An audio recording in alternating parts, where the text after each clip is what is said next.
You know what's so funny? Like that day, we ran through each other through the hallway, right? Yes. And it was so funny that you were standing right there having that conversation. I'm standing behind you now. Mind you, I was supposed to be backstage, but Right. I felt just like I just had to stand back there. And how do you? And you were talking about grandmas, because grandma's love is just a different kind of love. Right, right. How did you feel that night?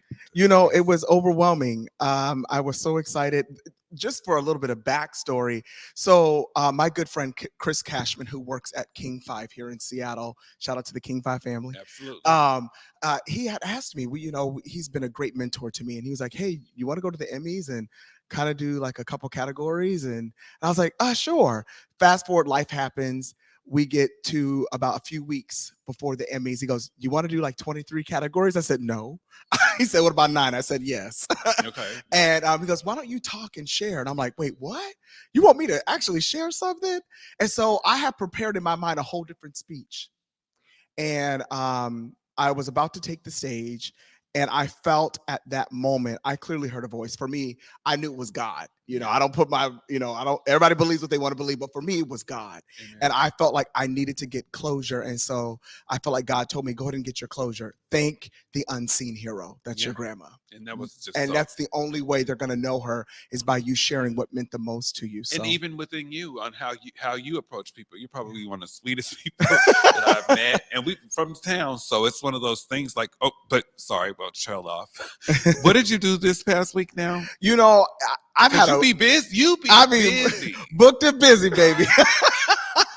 No, I had the awesome opportunity to bring my whole entire family to the Fifth Avenue. It was our first experience as a family together.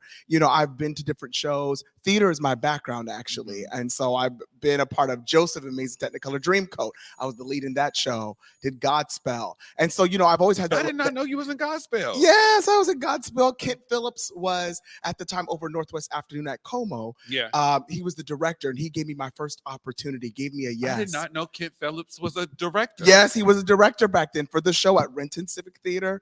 And so he gave me my first yes to do theater, get into that. And so I love the stage. And so to now fast forward and give my children that experience, we went and seen Griswold's Broadway Vacation. It was amazing. Can we get into it? Yes, let's get into it. Thank you very much, Kurt, for the overlay. What was it like? Let alone, I haven't been to the Fifth Avenue Theater. I think I went to go see Beauty and the Beast. That was the last one. And I wanted to see that show and I missed it. So amazing. But it was phenomenal. I think just the set design, the cast was amazing. The storyline. Now, I'm not going to give it all away, but what I will say is there's a hidden message in it, and it really meant something to see, the father was really trying to do something big for his family, but he was missing the one thing. And so I think when you sit back and you watch the story, there's a part of all of them that I feel like we can connect with. They have the 2 kids. The wife is trying to figure out life. They've been married for so long. And so it was just a great show. My kids were smiling and laughing, and there was some crazy humor up in there. But we laughed. It was good. We had an excellent time. And I encourage people, go see the show because I believe it runs all the way till October 2nd. Wow. But it's phenomenal. The set, the colors, the dancing, the movement. You will not be bored at all. It is worth it. It is so worth it. Okay, see, listen, and I love. I'm good for a little 2-step, so I can't wait to see. They did a little bit more than that. I felt like they were doing a little bit of hip hop. I just don't want my hips too hop, so I'm just gonna sit down and do what I do. You know what I'm saying? Right. So it's good. So and as you do, like as you are able to get ingrained, like watching people in the areas of theater, you also are doing the podcast with us, right? So what's up with that? I'm super grateful to be a part of the Converge family, the Drive Project podcast.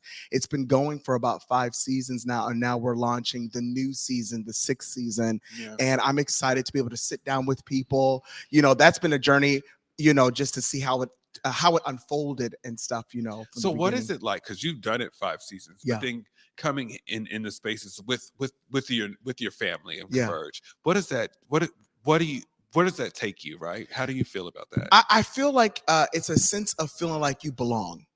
That is the biggest thing. For the past 5 seasons, I've been out on my own and hoping to land somewhere. And I finally feel like I could breathe and I'm not doing this alone, that I have a family that wants to do it with me. Absolutely. And there's nothing like being encouraged or pushed in the right direction. You might think that, you're really giving it your all. And then somebody behind you is like, no, you need to give another Right. 15, 20%. And so it's good to now have that push with people that see you and they value you. And so I'm really excited to see what this next season does. And I'm just so grateful. And I look back to when I first launched it. My good friend Andrew Coleman Smith, love you, bro.